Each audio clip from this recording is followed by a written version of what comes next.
সবাই বলে কোনো ধর্মই খারাপ কথা বলে না, ইসলাম একই কথা বলে। কেন তার সমস্ত পৃথিবী তৈরি করতে 6 দিন লাগলো? আপনি 9 মাস পরে জন্মাবেন। এতগুলো মানুষ দোজখে যাবে? তিনি অবাক হচ্ছেন, এতগুলো মানুষ কিভাবে দোজখে যাবে।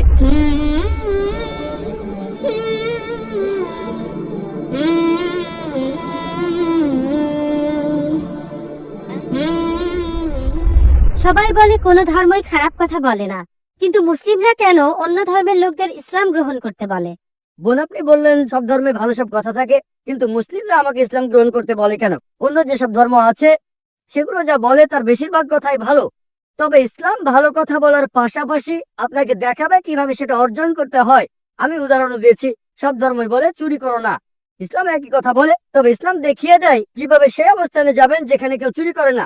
জাকাত দেন, সাহায্য করেন, এরপর কেউ চুরি করলে তার হাত কেটে ফেলেন, তাহলে চুরি করা বন্ধ হয়ে যাবে, কোনো অপরাধ থাকবে না। এজন্যই আমি বলেছিলাম যে ইসলাম ভালো কথা বলার পাশাপাশি আপনাকে দেখিয়ে দেবে কিভাবে সেটা অর্জন করতে হয়। যদি সর্বশক্তিমান আল্লাহ যে কোনো কিছুই তৈরি করতে পারেন, কেন তার সমস্ত পৃথিবী তৈরি করতে 6 দিন লাগলো?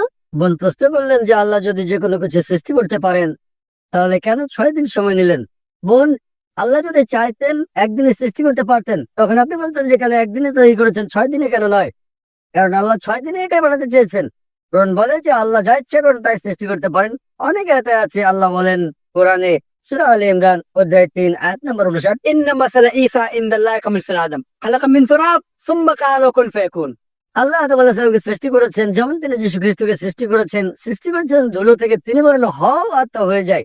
আল্লাহ যখন কিছু সৃষ্টি করতে চান তিনি বলেন হওয়ার হয়ে যায়, তিনি ইচ্ছে করলেই এটা হয়ে যায়। আল্লাহ যদি ইচ্ছে করেন আপনি 9 মাস পরে জন্মাবেন, তাহলে আপনি 9 মাস পরে জন্ম নেবেন। আল্লাহ যদি চান 1 সেকেন্ডে, তাহলে মাত্র 1 সেকেন্ডেই। তো আল্লাহ চাইলেন যে তিনি কোনো কিছু 6 দিনে সৃষ্টি করবেন, তাই তিনি করলেন।